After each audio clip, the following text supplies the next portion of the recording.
ମାଛ ମାଂସ ଖାଇବା ପାପ ନା ପୁଣ୍ୟ?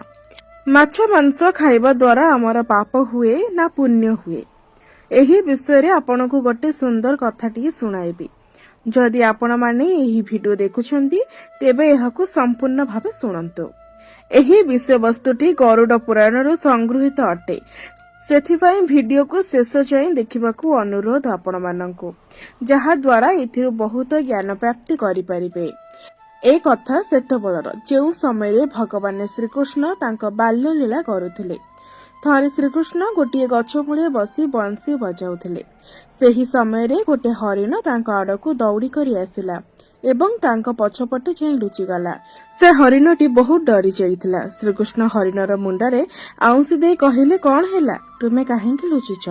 ସେହି ସମୟରେ ହରିଣର ପିଛା କରୁଥିବା ଗୋଟେ ଶିକାରୀ ମଧ୍ୟ ଆସି ସେହି ସ୍ଥାନରେ ପହଞ୍ଚିଲା ଓ କହିଲା, ଏହା ମୋର ଶିକାର ଅଟେ, ଏହାକୁ ମୋତେ ଦେଇ ଦିଅନ୍ତୁ, ଏହା ଉପରେ କେବଳ ମୋର ଅଧିକାର ଅଛି।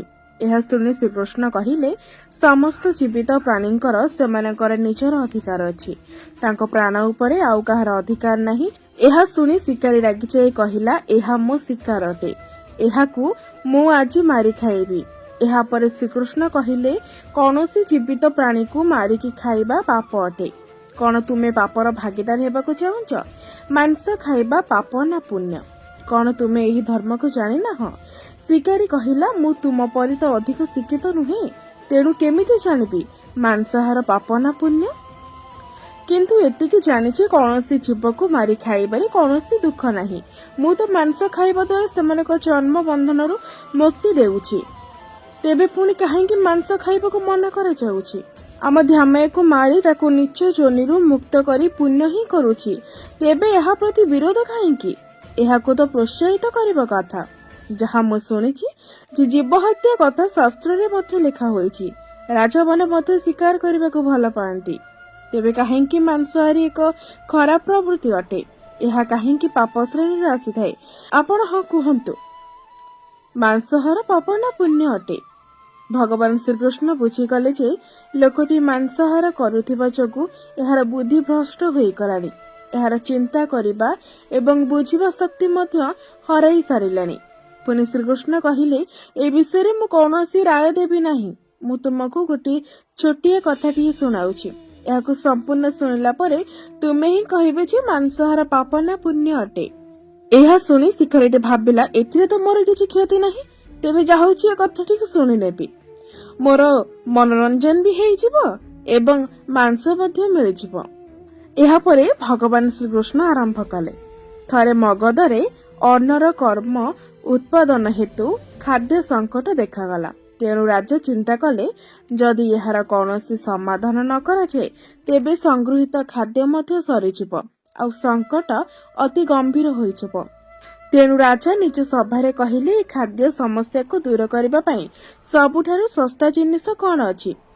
ଏହି ଶୁଣି ମନ୍ତ୍ରୀମାନେ ଚିନ୍ତାରେ ପଡିଗଲେ।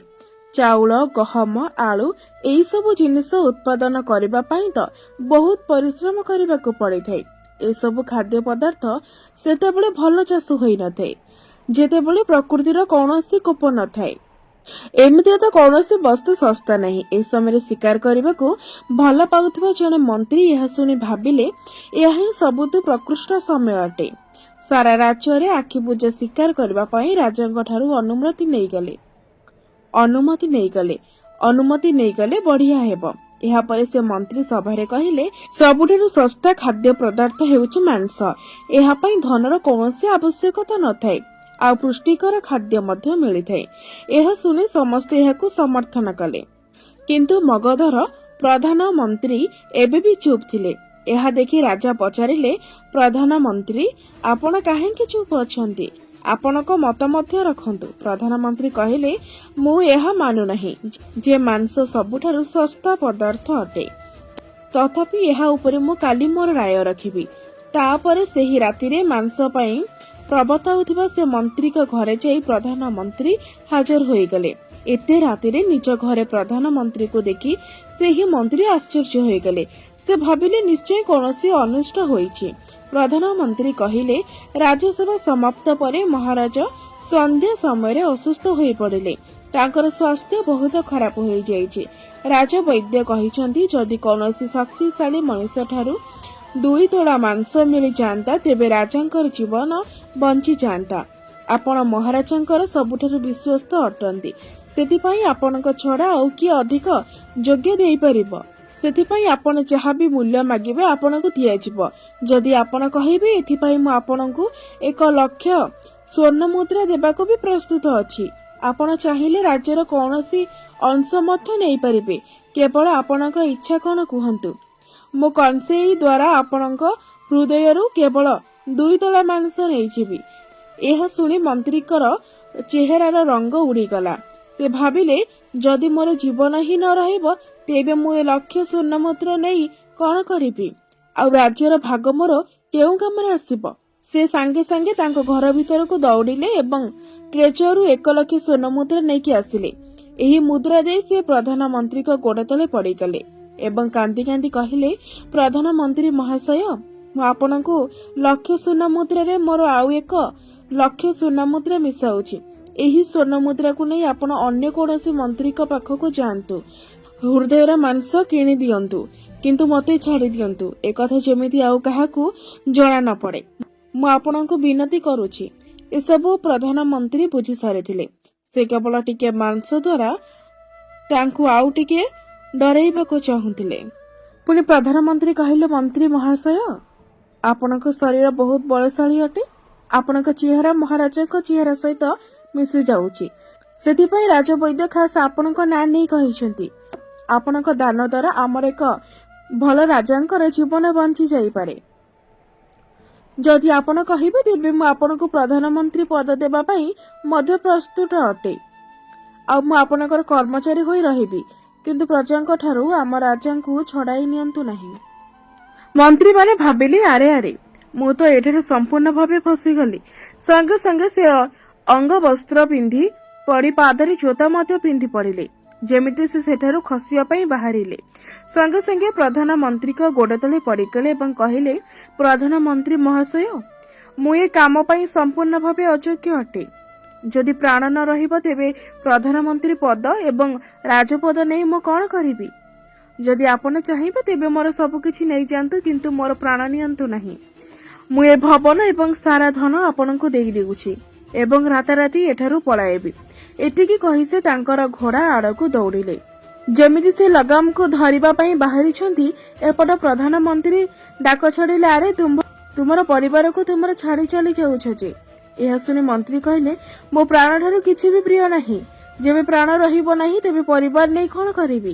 ଜୀବନ ବଞ୍ଚିଲେ ଏମିତି ହିଁ ସୁଖରେ ରହିଯିବି। ଏତିକି କହି ସେ ସଙ୍ଗେ ସଙ୍ଗେ ଘୋଡ଼ା ଉପରେ ବସି ପଡ଼ିଲେ ଏବଂ ଯେତେବେଳେ ଯିବା ପାଇଁ ବାହାରିଲେ ପ୍ରଧାନମନ୍ତ୍ରୀ ଘୋଡ଼ାର ଲଗାମକୁ ଧରି କହିଲେ, ତୁମେ କେଉଁଆଡ଼େ ଯିବାର ଆବଶ୍ୟକତା ନାହିଁ। ତୁମେ ଘରେ ଶାନ୍ତିର ସହିତ ରୁହ। ମୁଁ ଆଉ କେଉଁଆଡ଼େ ପ୍ରୟାସ କରୁଛି। ଏହା କହି ପ୍ରଧାନମନ୍ତ୍ରୀ ସେଠାରୁ ଚାଲିଗଲେ। ପ୍ରଧାନମନ୍ତ୍ରୀ ଗଲା ପରେ ମନ୍ତ୍ରୀଙ୍କ ଦେହରେ ଜୀବନ ପଶିଲା, କିନ୍ତୁ ଶକ୍ତିରେ ଆଉ ଶାନ୍ତିରେ ଆଉ ଶୋଇପାରିଲେ ନାହିଁ। ଏହାପରେ ପ୍ରଧାନମନ୍ତ୍ରୀ ସ୍ୱର୍ଣ୍ଣ ମୁଦ୍ରା ନେଇ ସମସ୍ତ ମନ୍ତ୍ରୀଙ୍କ ଘରକୁ ଗଲେ। ସମସ୍ତଙ୍କୁ ରାଜାଙ୍କ ପାଇଁ 2 ତୋଳା ମାଂସ ମାଗିଲେ, କେହି ହେଲେ ବି ରାଜି ହେଲେ ନାହିଁ। ସମସ୍ତେ ନିଜର ଜୀବନ ବଞ୍ଚାଇବା ପାଇଁ ଯେତେ ପାରିଲେ ସେତେ ଅଧିକ ସ୍ୱର୍ଣ୍ଣ ମୁଦ୍ରା ଦେଇଦେଲେ। କି ଏହି ପ୍ରକାରରେ ପ୍ରଧାନମନ୍ତ୍ରୀ ଗୋଟିଏ ରାତିରେ କୋଟି କୋଟି ସ୍ୱର୍ଣ୍ଣ ମୁଦ୍ରା ଜମା କରିନେଲେ ଏବଂ ସକାଳ ହେବା ପୂର୍ବରୁ ନିଜ ମହଲରେ ପହଞ୍ଚିଗଲେ। ତା ପରଦିନ ରାଜସଭାରେ ସମସ୍ତେ ମନ୍ତ୍ରୀ ସମୟ ପୂର୍ବରୁ ହାଜର ହେଇଗଲେ। ସମସ୍ତେ ଏହା ଜାଣିବାକୁ ଚାହୁଁଥିଲେ ଯେ ରାଜା ସୁସ୍ଥ ଅଛନ୍ତି ନା ନାହିଁ, କିନ୍ତୁ କେହି କାହାକୁ କିଛି ହେଲେ କହୁନଥିଲେ। ସମସ୍ତେ ରାଜବୈଦ୍ୟଙ୍କୁ ଦେଖା କରିବାକୁ ଚାହୁଁଥିଲେ, ଯାହା ଦ୍ୱାରା ରାଜାଙ୍କର ସ୍ୱାସ୍ଥ୍ୟାବସ୍ଥା ବୁଝିହେବ। ଏପଟେ ପ୍ରଧାନମନ୍ତ୍ରୀ ସମସ୍ତ ସୈନ୍ୟଙ୍କୁ ଆଦେଶ ଦେଇଥିଲେ ଯେ ପର୍ଯ୍ୟନ୍ତ ମହାରାଜା ରାଜସଭାକୁ ନ ଆସିଛନ୍ତି ସେ ପର୍ଯ୍ୟନ୍ତ କୌଣସି ମନ୍ତ୍ରୀ ମହଲ ବାହାରକୁ ଯିବା ପାଇଁ ଅନୁମତି ନାହିଁ। କିଛି ସମୟ ପରେ ରାଜା ଯେମିତି ଆସନ୍ତି ସେମିତି ଆସିଲେ ଏବଂ ଚିରାଚରିତ ଢଙ୍ଗରେ ଆସନରେ ବିରାଜମାନ କଲେ। ସମସ୍ତ ମନ୍ତ୍ରୀ ରାଜାଙ୍କୁ ଭଲ ଭାବରେ ଦେଖିଲେ ଯେ ମହାରାଜା ତ କୌଣସି ଦୃଷ୍ଟିରୁ ଅସୁସ୍ଥ ଲାଗୁନାହାନ୍ତି, ଯେମିତି ତାଙ୍କର କିଛି ବି ହୋଇନାହିଁ। ପ୍ରଧାନମନ୍ତ୍ରୀ କଣ ଆମକୁ ମିଛ କହିଲେ? ସବୁ ମନ୍ତ୍ରୀମାନେ ମନେ ମନେ ଏହି କଥା ବିଚାର କରୁଥାନ୍ତି। କିନ୍ତୁ କେହି ହେଲେ ଅନ୍ୟ କାହାକୁ ଜଣାଉ ନଥାନ୍ତି। ଏହାପରେ ପ୍ରଧାନମନ୍ତ୍ରୀ ରାଜାଙ୍କ ପାଖରେ 1 କୋଟି ସ୍ୱର୍ଣ୍ଣ ମୁଦ୍ରା ଜମା କରିଦେଲେ। ଏହାପରେ ରାଜା ପଚାରିଲେ, ଏହି ସ୍ୱର୍ଣ୍ଣ ମୁଦ୍ରା କାହା ପାଇଁ ଏବଂ ଏହା କେଉଁଠାରୁ ଆସିଲା? ପ୍ରଧାନମନ୍ତ୍ରୀ କହିଲେ, ମହାରାଜ, 2 ତୋଳା ମାଂସ ପାଇଁ ଏତେ ସ୍ୱର୍ଣ୍ଣ ମୁଦ୍ରା ଜମା ହୋଇଗଲା, କିନ୍ତୁ ମାଂସ ମିଳିଲା ନାହିଁ। ନିଜ ଜୀବନ ବଞ୍ଚାଇବା ପାଇଁ ମନ୍ତ୍ରୀମାନେ ଏ ସ୍ୱର୍ଣ୍ଣ ମୁଦ୍ରା ଦାନ କରିଛନ୍ତି। ଏବେ ଆପଣ ବିଚାର କରନ୍ତୁ, ମାଂସ କେତେ ଶସ୍ତା ଅଟେ। ରାଜା ଏହାର ଧର୍ମ ବୁଝିପାରିଲେ।